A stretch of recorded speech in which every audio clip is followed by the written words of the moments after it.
Nobody of the bad category has turned up or anything like that's happened.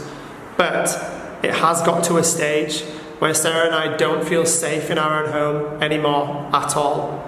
To the point where we've had to put our brand new house, our beautiful home that we love so much, we've had to put it on the market to sell because we can't live there anymore. We just don't feel safe at all. So we need to sell that house and move to somewhere much more private where nobody knows our address and we can feel safe again. Calling somebody publicly the disgusting things and wrong things that people have been calling me is such a dangerous thing to do.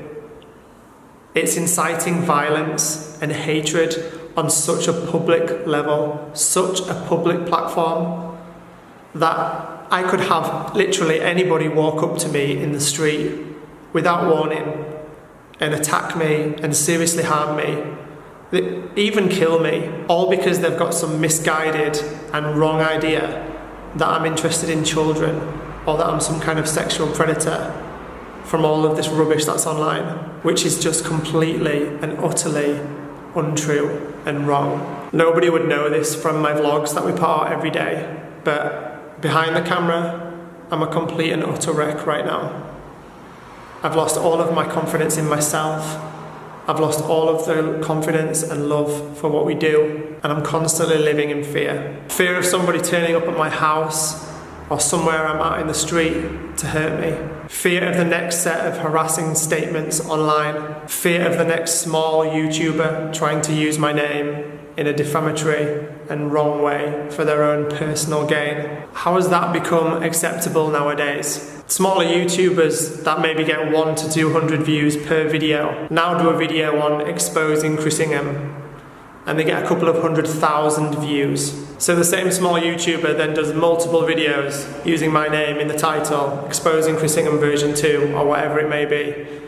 And they keep these views rolling in and rolling in, all just to gain their own personal following, to increase their own public profile, to earn money from monetization, whatever it might be, but without a second's thought to all of the damage that that video is having on the other side of it. Not one single thought to the repercussions that they're having on myself, on my children, on my pregnant wife. My anxiety right now is on an all-time high.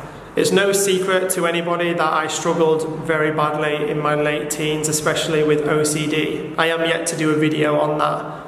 I am going to do that. But it's no secret to anybody that I used to struggle very badly with my mental health when I was younger. And right now, my mental health is on an all-time low, to the point where I'm having to take anti-anxiety medication every single day just to get me through the day.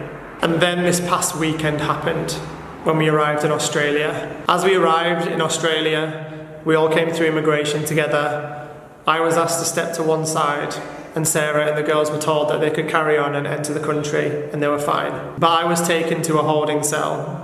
I was stripped of my phones, stripped of my computer, my iPads, and everything else that I had on me. I was put in a holding cell and I was left there for 3 hours, not knowing why I was being held, not being told anything at all, absolutely terrified and scared out of my mind. My poor wife, who is very early pregnant, who hadn't been to sleep all night. We'd had a night flight the night before, none of us had slept. We'd arrived at 7 a.m. into Australia, and she'd been told to go out into the terminal, and her husband had been taken away, and she was left there also with 3 children who were desperate to know where their dad was, why I'd been taken away. Sarah, worried out of her mind, no idea what's happening with me. Nobody told her anything. Nobody was talking to her at all. So she was worried sick for 3 hours. My pregnant wife, who hadn't slept, who is suffering so badly right now with morning sickness, she had to sit in an airport terminal on her own with 3 children who were desperately anxious and terrified about where their dad was. She had to sit there and worry for 3 or more hours, having no idea where I was, what was going on with me, why I was being held, nothing. Until after around 3 hours, I was told that the reason I was being held was because somebody had made some kind of anonymous tip-off to Border Force in Australia that I had been apparently on the run from the UK police for grooming young girls in the UK, or something along them lines, something disgusting like that, and that they had to investigate those claims before that they could let me into the country. They had stripped and downloaded every piece of personal and private information from my phones, my computer, my iPads, interviewed me numerous times, for which I told them the full story of what's been going on with me for the past 2 months. They found absolutely nothing on any of my devices whatsoever. The police back home confirmed also that I certainly was not on the run from them for anything, and that they were not investigating me for anything, and had never been investigating me for anything. And with an apology, after more than 4 hours, I was allowed to enter the country and go. I was told, semi-reassuringly, that apparently this kind of thing isn't uncommon. An ex-girlfriend is mad at her ex-boyfriend for whatever reason who's travelling into a country, so she drops an anonymous tip-off to the border force of that country that he's carrying something he shouldn't be, perhaps, and the boyfriend gets stopped and investigated before they can be let in the country. It was without doubt the most scary, surreal and terrifying thing that I've ever been through in my entire life. The entire 4 hours, I was just sick.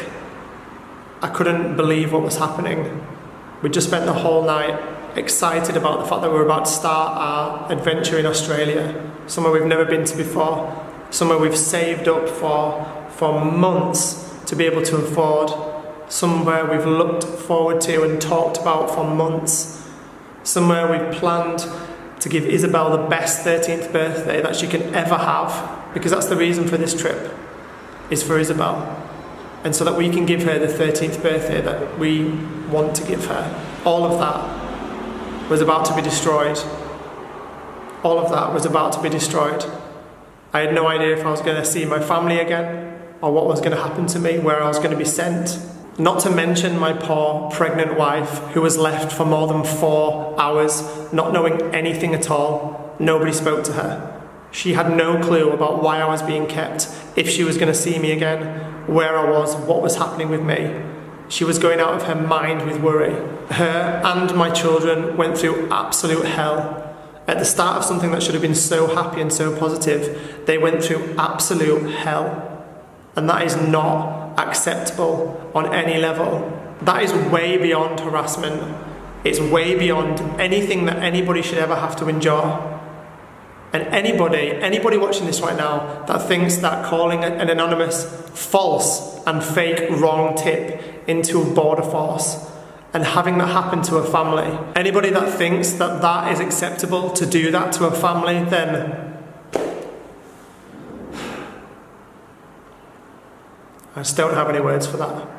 I am constantly terrified at the minute that the stress of everything that's going on, the stress of all of this relentless hounding that Sarah and I are being faced with right now, I'm so terrified that this is going to cause her to miscarry our baby.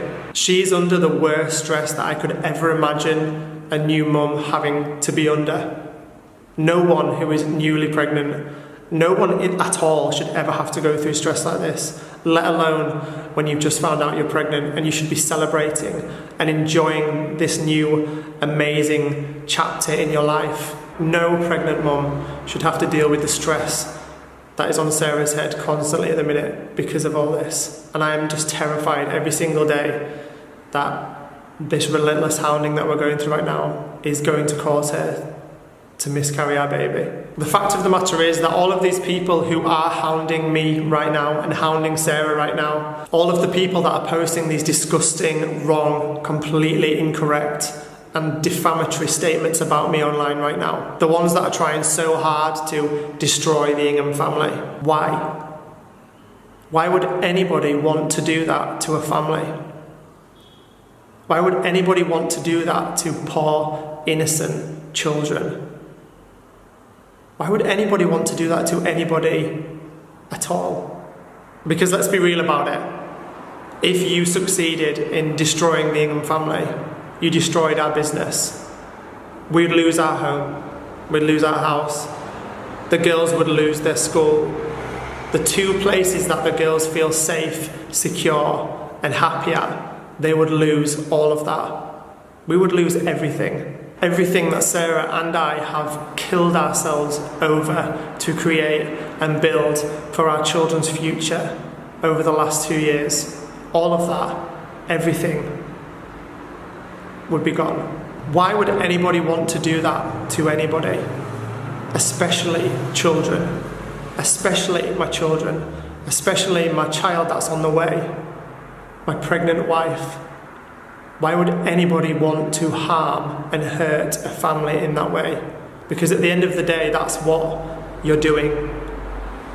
You're destroying my children, my unborn child that's on the way.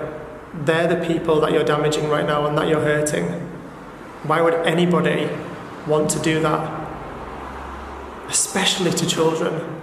This is not just saying words online anymore. This has gone way, way past that. And it needs to stop now. I would just like to take a minute to say thank you to everybody that has supported me, supported Sarah and our girls through all of this from the very start. Every single one of you that watches our videos every day, thank you so, so much. That alone means more to us than we could ever tell you. We could never thank you enough for that, for your continued love, your continued support on every single thing that we do. Thank you so, so much from the bottom of all of our hearts. And lastly, if you are a minor and you feel you may have been experiencing any type of sexual grooming or sexual abuse of any kind, please go about reporting it the right way. I'm going to leave some links in the description box below for anybody that might feel that they need to use them.